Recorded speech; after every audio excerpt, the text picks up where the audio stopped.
Let us now witness the President and the First Lady as they lead the cutting of the ribbon, signifying the grand opening of the new passenger terminal building of Clark International Airport. Thank you very much, Mr. President and Madam First Lady. Ladies and gentlemen, that concludes the ribbon cutting ceremony. At this moment, may we call on the President to lead the unveiling of the building marker, together with the stage party.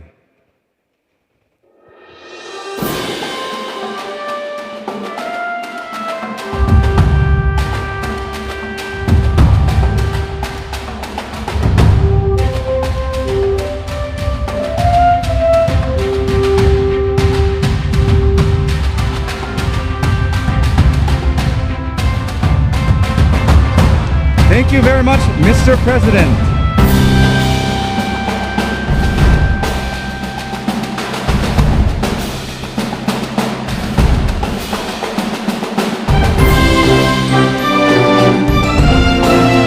At this juncture, may we call on DOTr Secretary Maria Esperanza Christina Garcia-Frasco to introduce our guest of honor.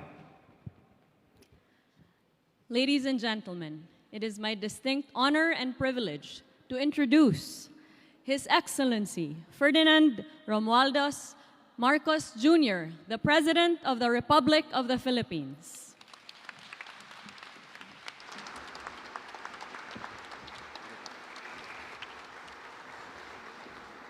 Thank you very much, Tourism Secretary Christina Frasco, our Secretary for Transport, Secretary Jaime Bautista, BCDA Chairman Delfin, Lorenzana, and I would be in trouble if I do not be complete and greet the First Lady, Luis Araneta Marcos, and our partner.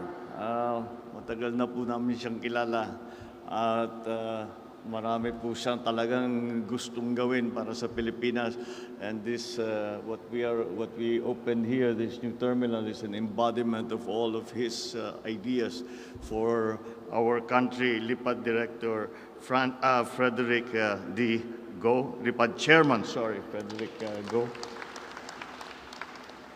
Other LIPAD officials who are here, Pampanga Governor, Delta Pineda, other local government officials, other distinguished guests, ladies and gentlemen. Well, kung makikita po ninyo, lahat kami ay pinilit namin, nakangiti kami ng dahil this is exactly what we have been talking about. And that is why even some of us, alam niyo, iba sa amin, hilo-hilo pa rin may jet lag pa rin kami galing ng Europe. But we insisted to come here because this is an extremely important event for several reasons. Ito yung aming laging pinag-uusapan na PPP. How do we leverage the assets of government? How do we leverage the assets of the private sector? How do we put it together and get a synergy out of it? And I suppose, si Derek, matagal na niyang sinasabi sa akin to. I think I'm not revealing any confidences when I say we have been in discussion for months before I took office. And this is exactly the kind of thing that we were talking about. And so this is a perfect example of what government and the private sector can do. And makikita mo, kung private sector lang ang gumawa nito, hindi nila kinaya. Kung gobyerno lang ang gumawa, hindi rin kinaya ito. And that is why it is a perfect example for that. And I think it will serve to encourage other people to enter into this kind of arrangements. This is also, I think it would not be out of place to report, this is also the kind of activity that we were actively endorsing when we were in New York and talking to possible investors in companies who are already in the Philippines but would like to increase their investment. And this is exactly the kind of partnership that we need to encourage. We have not been able to do it in the previous years for the simple reason that there was the pandemic. Wala naman tayong ginawa kung hindi tulungan ng ating mga kababayan, alagaan ang mga may sakit. Kaya yun lang talagang ating ginagawa. Ngayon, na mukha namang gumagaang ang problema ng pandemya, ay siguro naman panahon na balikan natin ang ating mga pinaplano tungkol nga sa ganitong klaseng mga project na PPP. It is also important because this facility is another building block to what we hope to become a logistics center of Asia, the Philippines. And also, kahit nandito you will see, nakangiti nga si Secretary Christina Frasco because now we have another facility, we have another airport kung saan makapasok ang mga turista, ang mga travelers. So it's not only the business, nagbubukas the business travelers, those who are working, but also those who are visiting the Philippines. So ganito ang ating kailangan. We need this. We need more. We have many plans for the airport in Manila. We have many plans for the airport surrounding Manila para naman dumami at mas madali ang ating ang pagpasok ng ating mga magiging bisita.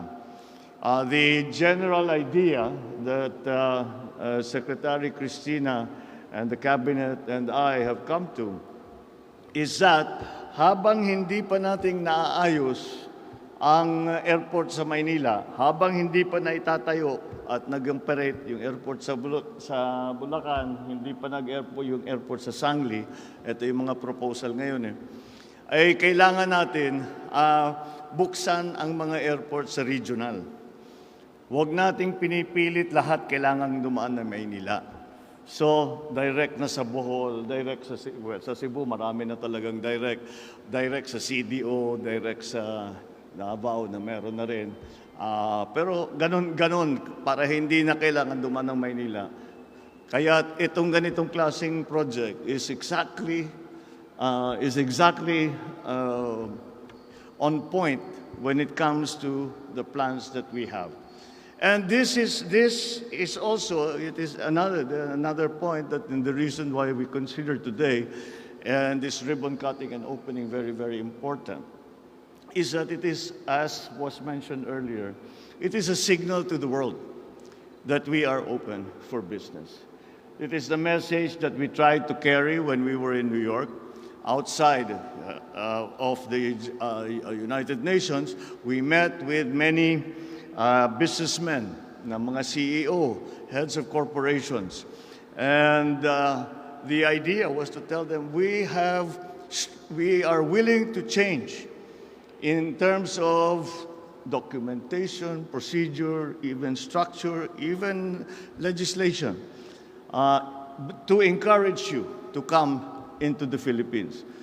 Again, the simple message that underlay all that we did was that the Philippines is here. We are a good place to invest.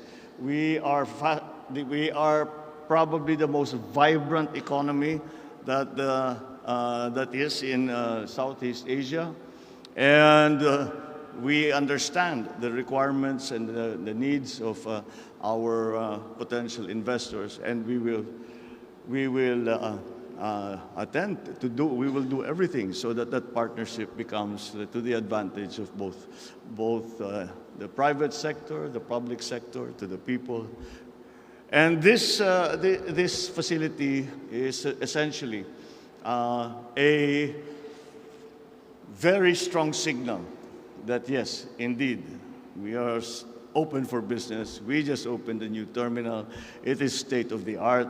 And this is one of the things that we will continue to do in the future to bring you all to come and be partners with the Philippines to help the lives of our people, to help the Philippine economy, and para pagandahin ang buhay ng Pilipino, para pagandahin naman natin ang Pilipinas. So, well done. Congratulations to LIPAD.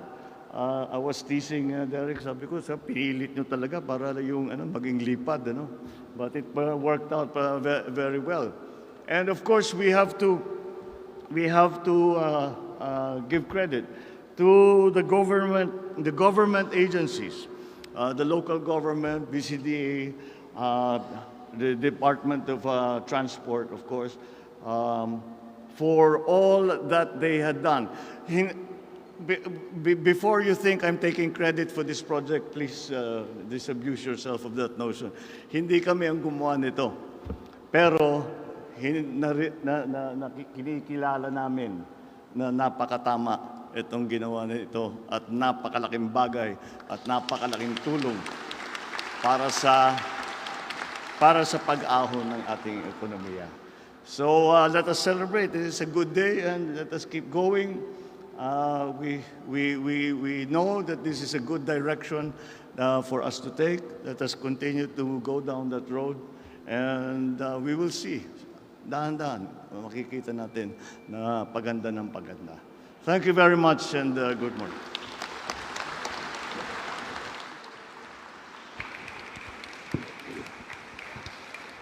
Once again, thank you very much, Mr. President. Their tour of the facilities, please proceed.